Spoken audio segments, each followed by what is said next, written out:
Before you embark on a journey, doing certifications, watching YouTube videos, signing up for online classes, lurking on Reddit, and building an entire portfolio, I think it's really important to consider whether or not the world of data analytics is even right for you, because the strongest analysts are not just people who know how to write SQL. It often comes down to core personality traits and the way that someone actually thinks. If this career is actually a genuine fit for you, you will much more easily find success and fulfillment in the longer-term career trajectory. But if it's not, you might just find yourself frustrated in the day-to-day challenges that we face as analysts. So today I want to talk about what are the traits that actually make a natural data analyst, what are the not-so-glamorous day-to-day challenges that we face on the actual job, the typical career path and salary ranges, and what actually determines your success as a data analyst. And then at the end, I want to talk about some low-stakes, small bets that you can take to see whether or not this career is actually the right fit for you. If you're new here, I'm Christine. I'm a former data director and hiring manager who now takes people on the most direct path to working in data. And in this channel, I share the strategies, the frameworks, and how to think like a data analyst so that you can actually stand out in the job hunt and on the actual job. If that sounds helpful to you, feel free to subscribe and let's dive in. So a lot of job descriptions use keywords like curious, detail-oriented, and organized, but what does that actually mean? So here are 5 traits that often make a natural data analyst, and then 4 indicators that maybe data analyst isn't actually the world for you. The first one is being a natural question asker. So you often really like to probe into the real reason why something is happening. You really like to ask questions in conversations, whether that be in your personal life or at work, to really understand underneath the surface what is actually happening. You don't like to stop at just a superficial or a shallow answer, maybe even conversations with friends. You are the one who is diving deeper to really understand someone's motivation, someone's ways of thinking, and someone's reaction to the day-to-day events in their life. One way to think about data analysis is that it's actually a creative role disguised as a technical one. Yes, the technical stuff is what allows us to dive into the data, but it's often the creative thinking that actually leads us to the questions that guide our analysis. As a manager, I thought this was a fundamental difference between analysts who would get stumped whenever they were asked ambiguous questions by stakeholders versus analysts who were really comfortable diving more into the why and really asking more questions to get to the bottom of what exactly their stakeholder was actually asking for. Being a structured thinker. So this means having an organized thought process for how you approach different elements of the data analytics lifecycle. Now, in a typical data analytics project, you will have things like requirements gathering, project scoping, data cleaning, data validation, exploratory analysis, insights gathering, and writing the actual write-ups and summarizing and presenting your results. And if you're a structured thinker, then instead of approaching analysis like it's fully new every single time and maybe being overwhelmed by all the new information that is being presented to you, you actually have your own frameworks and organized ways of thinking how to tackle every element in this process. Being an adaptable communicator. Now, I always emphasize this on this channel, but this point really can't be overstated, especially with the way that AI is moving today, where AI can do a lot of the low-level technical stuff. The best data analysts are people who naturally enjoy communicating with lots of different kinds of people. On the job, you're going to be working with people who do not speak your technical language. You will spend a surprising amount on the job decoding what people actually want versus what they say they want. And so that's why this communication piece, the soft skills, combined with knowing how to ask the right questions, is going to be a really important part of building your stakeholder relationships, which ends up being one of the key ingredients to how far you can go in your career. The fourth element is having a growth mindset. In the world of data, things are changing all the time. The tools change, what your stakeholders want changes, your team might restructure, and so being able to be adaptable and kind of roll with the punches is actually part of the actual job. Now, of course, there are certain industries that move a lot faster than other industries. Typically, tech and finance move a bit faster than organizations in government or nonprofits, for example. But as a data analyst, all the time on the job, you'll get things like you created something that a stakeholder actually decides that they no longer need, or you get feedback from a stakeholder or manager about maybe the way that they would like the work to actually happen in the future. And so having a growth mindset, being coachable, being teachable is a really big part of the job as well. And then healthy skepticism. Good analysts don't just trust the numbers blindly. They question their data sources, they check the assumptions, and they ask themselves, does this number actually really make sense? And does this pattern really line up with what I would expect to see? And if not, they go the extra mile of actually diving deep and understanding why or why not.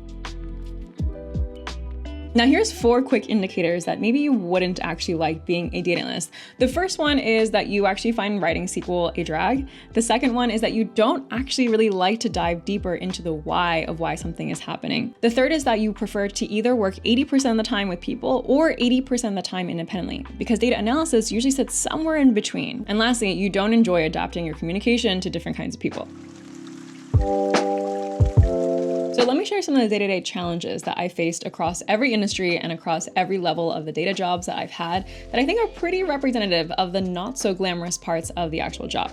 The first one is technical troubleshooting. You will probably spend 15% or more of the job just fixing things, which might be a little bit surprising because oftentimes people think I'm going to build new dashboards, I'm going to build reports, I'm going to do presentations and insights, but a lot of the times it's actually reworking things that you've done. For example, on every job that I've had to deal with things like data pipelines breaking overnight and breaking the dashboard and then needing to fix the dashboard the next day, running queries that used to work but now return duplicates and not really understanding why. And there were times when the tool that I was using actually updated its version, and then that would break the report or the dashboard that we were sending out to exec stakeholders. Because data analysts sit between the business stakeholders and the technical people, it also often means that you will be the person leading the troubleshooting when something goes wrong in a project. So for example, there was one time when I was responsible for a revenue calculation and the numbers were looking really off. And it took a few days to realize that the finance team and the engineering team were using different time zone settings in their underlying data sets. And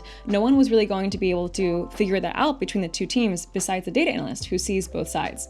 So data analysts are often the bridge when it comes to technical troubleshooting. The second not so glamorous part is having to deal with very disorganized code and really messy data. Now we all know that data cleaning is a really big part of the job, but did you know that sometimes it's like 30-40% of your week? So unless you're working at a unicorn company in which the systems and the data infrastructure is really pristine and set up completely correctly, which to be honest, I've never seen actually happen, you will have to deal with things like columns between a bunch of tables not matching, dashboards that have been set up by other people where a certain filter doesn't work, and dealing with data models that are sometimes so tangled that you actually have to spend hours with engineering, even just understanding how to join two of the tables together. Now, one of the third challenges is managing stakeholder relationships. I will say that one of the most fun parts of the job is that you get to work with lots of different kinds of people.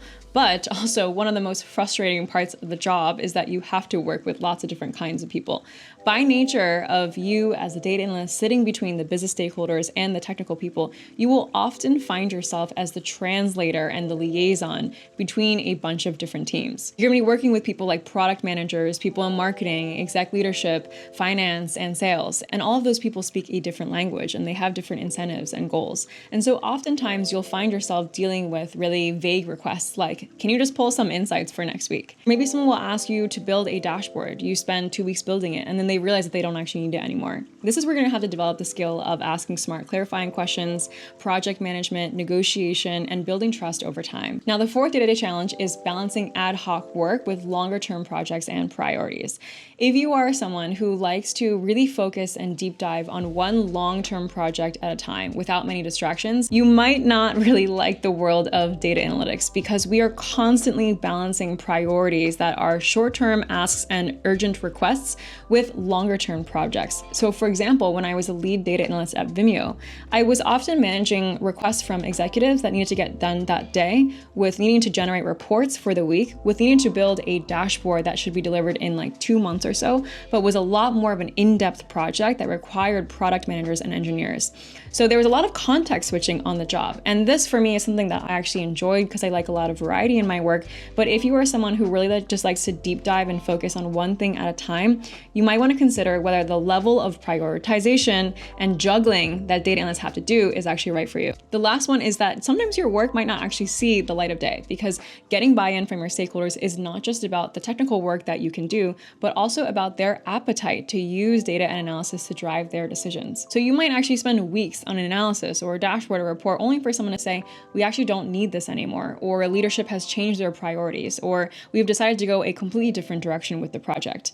But the best data analysts don't take this personally. They just detach a little bit and realize that this is actually an opportunity for better project management in the future. So let's talk about what the long-term career trajectory and salary ranges look like for data analysts so you can understand whether or not the long-term path is right for you.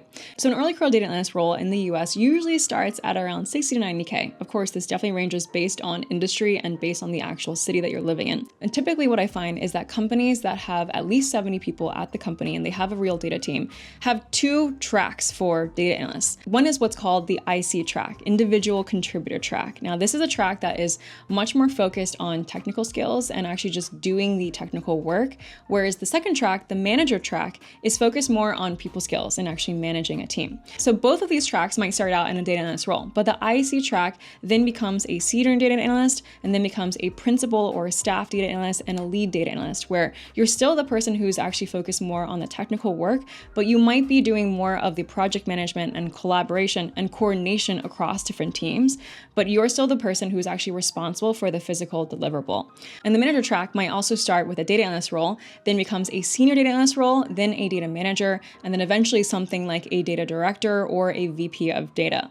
So I moved to the manager track because I realized how much I really loved interacting with people and how much I also loved mentoring analysts on the actual job. But I will say, after about a year or so in the manager track, I actually really missed doing the technical work on the individual contributor role. So both of them kind of have their pros and cons. You will discover this as you keep going in your career to understand whether or not you want to be in an IC track or the manager track. There's also a third track, which I call the gateway track, which is using data analysis as a way to open up opportunities to a number of different industries. Because you are the person who sits between business stuff and technical stuff, it actually opens up a lot of doors for you. A lot of data analysts go on to become data engineers or analytics engineers, or they become product managers, or they move into project management, or they became software engineers, or maybe they even start their own companies. Then of course, you can eventually also go freelance or do your own contract work. Now, this is good for people who have a lot of self-initiative. They don't mind managing things like having to go out and sell and market their own services.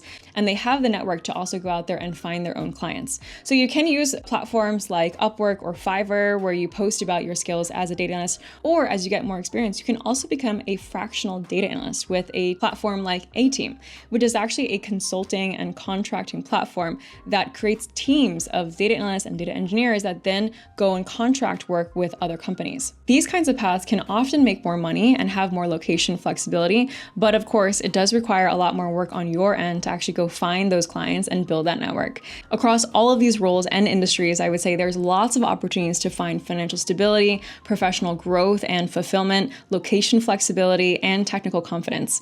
Overall, I would say that the upside is huge. Many data analysts make a base of at least 120K. They have location flexibility, they have financial stability, and they get to work on projects they find really interesting with a lot of career growth.